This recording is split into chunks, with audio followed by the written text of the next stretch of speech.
Good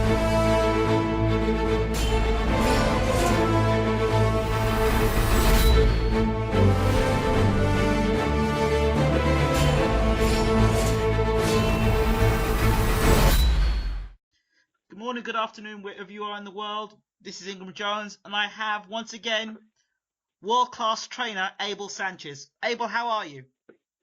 I'm doing fine. How are you? Nice to be with you. Great. Loads of questions to ask you. First and foremost, Abel, you know we've been talking for a long time now. And first of all, explain to me Mohamed. I was sitting down watching the telecast, and I saw your face, and I was very happy to see you. And you were saying how, Mohamed had trained well. Of course, he would have trained well. Then I heard you saying that, Mohamed would be the next light heavyweight champion of the world. Did you really believe that Mohamed would be the next light heavyweight champion of the world? Or was it just something you were saying at the time in terms of more hope than actual belief? No, going into a fight, you obviously have to be confident in winning. We train hard, but we were fighting the best light heavyweight in the world. I'm not gonna prior to a fight, I'm not gonna say anything negative regarding or anything about losing or even a possibility of losing, because I have to keep my guys focused and my guys hopes up. But we were fighting the best light heavyweight in the world. Unfortunately for Mohamed, he only had one training camp with me, one full training camp. So it's difficult to convert somebody that's used to fighting a certain style into my style and to try to take some of those bad habits away that he has amassed in his career. But he's coming back to camp in September, and we're going to keep working and try to make him better. Okay. What was your evaluation of the fight with Mohamed and Kovalev? Like I said, we were fighting the best light heavyweight in the world, so we knew that it was going to be difficult. We knew that Sergey's on a roll. We knew that the cards were stacked against us, but we're going to give it our all. I think that I would have liked to have seen a couple more rounds, because I think Mohamed in the third was starting to evolve a little bit and get into the fight. Unfortunately, he caught.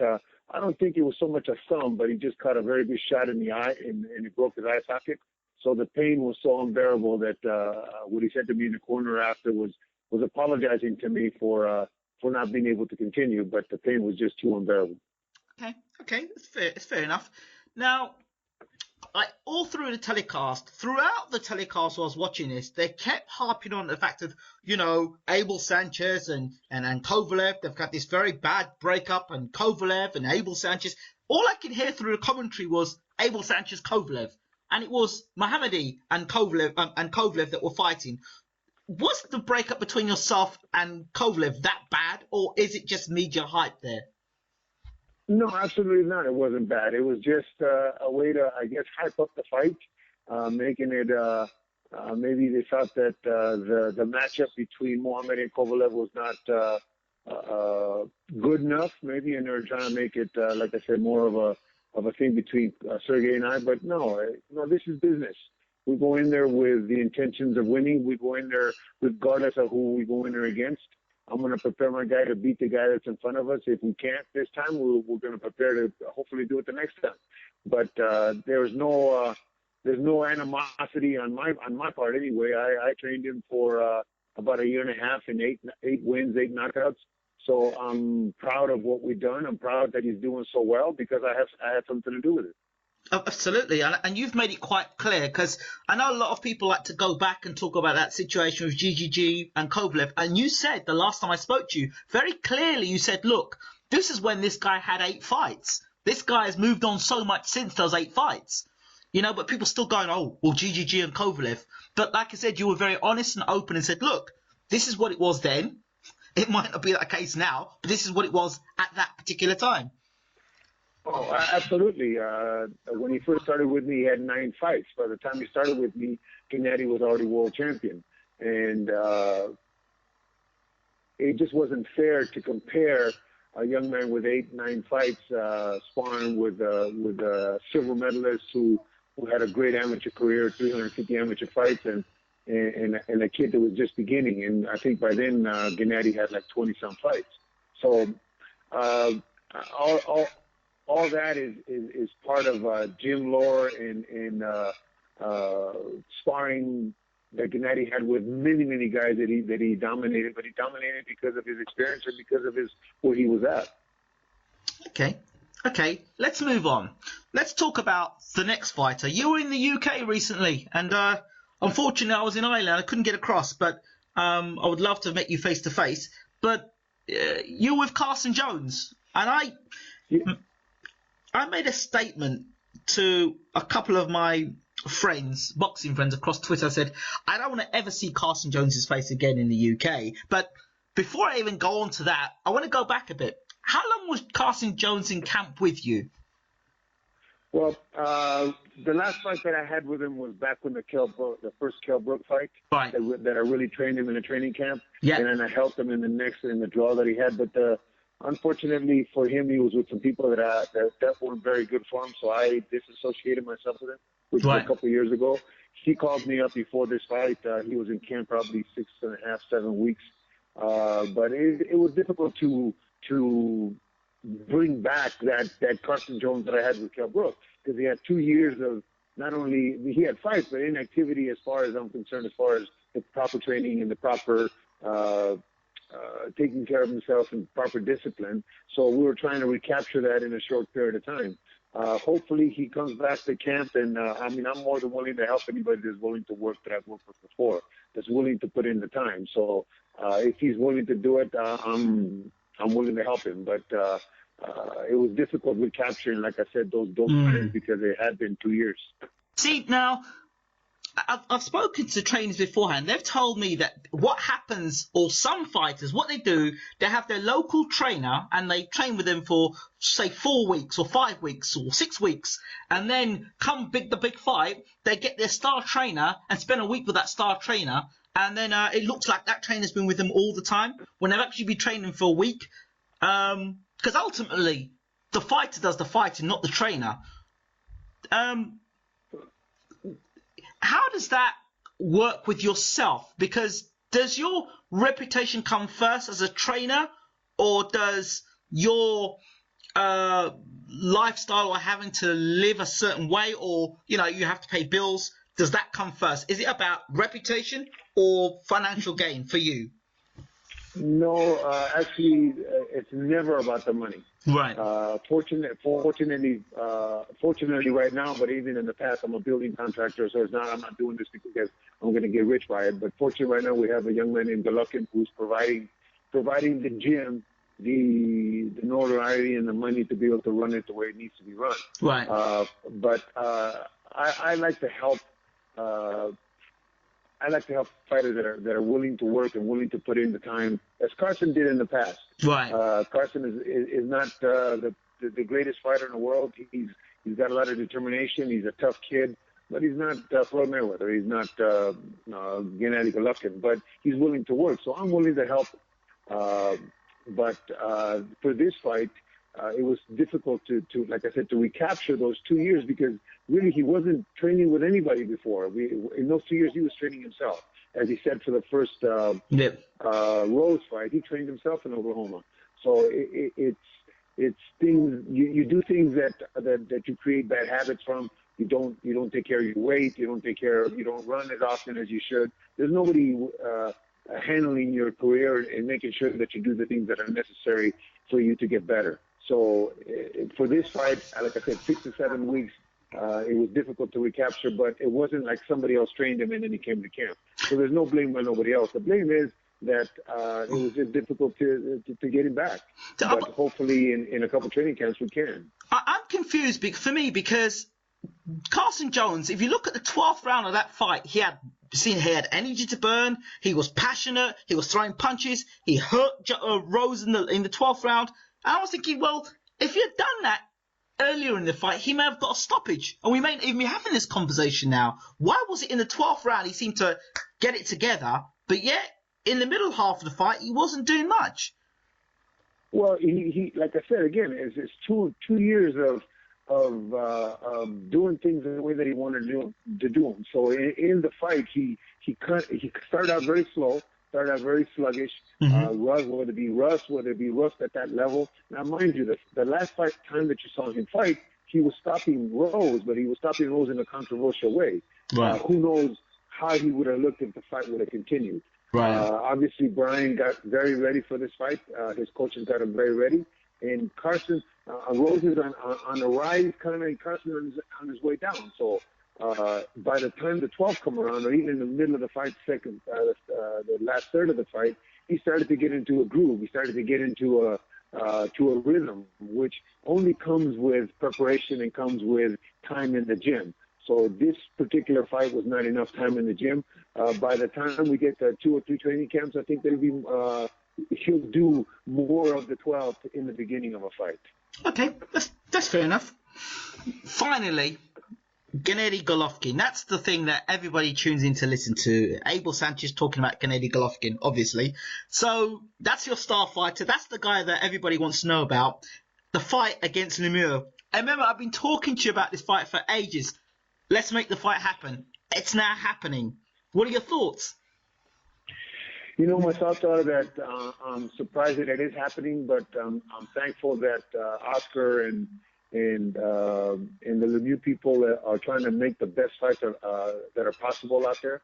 He did have a mandatory, but they bypassed that. So for us, it's the fight that we've been asking for Lemieux. It's a fight that, in case he happens to win, it's a fight that propels him into superstar status. Absolutely. So it's perfect for everybody, for them, for us, for the public, for the fans. I am a fan too, and it's a fan-friendly fight that I want to see.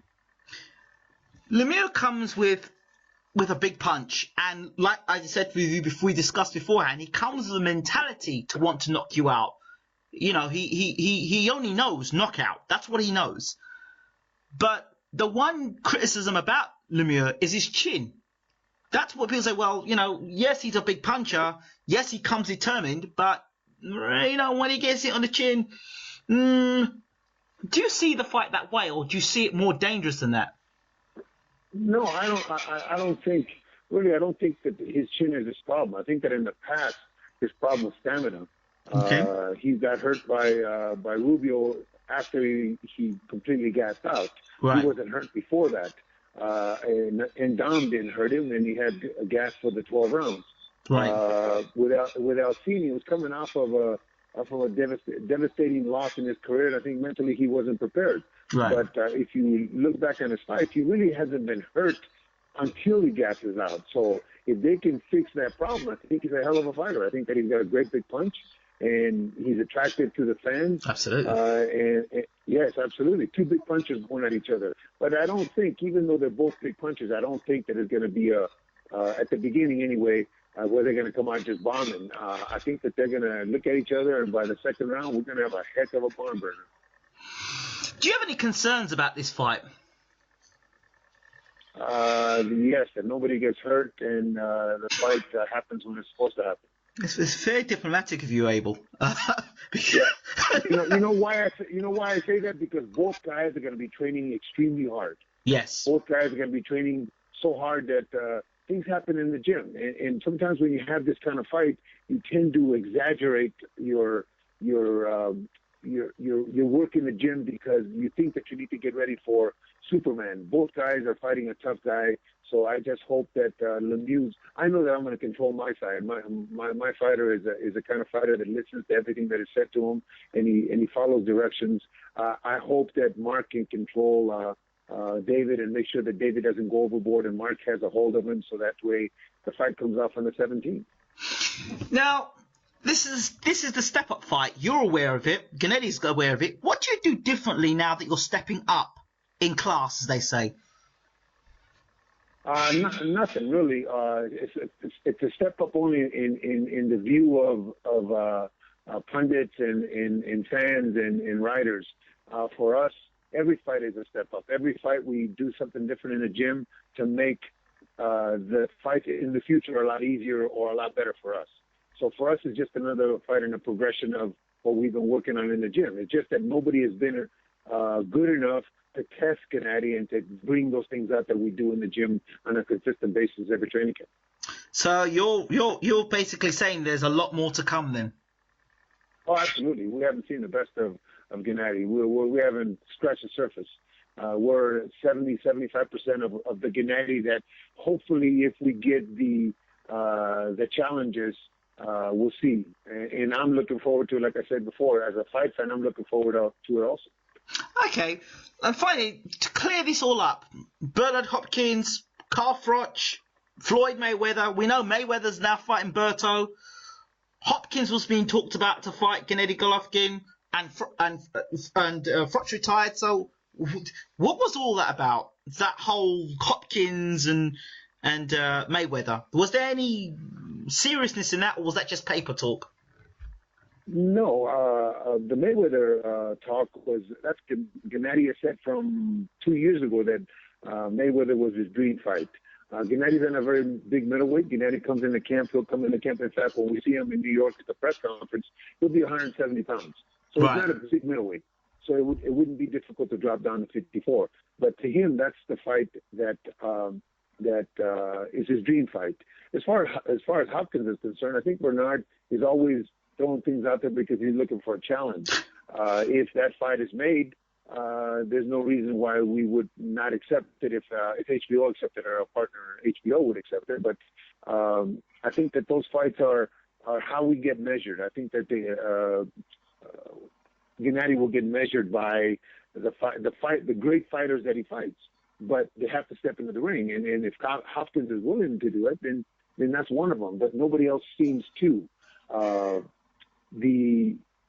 When I had Terry Norris, we had Ray Leonard that accepted a challenge in our second defense, and Terry did it very well with him. Well, then Terry became the fighter that everybody was looking at because of the Ray Leonard fight. So for Golovkin, we haven't had those marquee names. We're getting Lemieux, but Lemieux is really not on a Hopkins level as far as notoriety. Absolutely. Much younger, but just not known.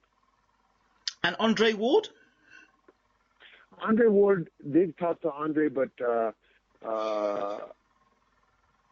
Andre, in the last fight at 72, we don't really know which way he's headed. We were willing to, I think the Tom put it out there that we're willing to meet him halfway.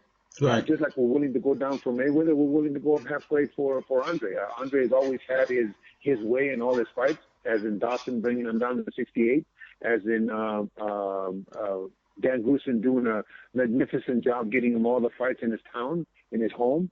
We're asking him to meet us halfway, and it seems that that's an impossibility for him. Well, we've done our part. We've made concessions up to that point. I think that we have the A fighter. I think that we have the guy that's on a rise right now. Andre, unfortunately, he's super talented, great fighter, but he hasn't done nothing to be relevant lately. Okay.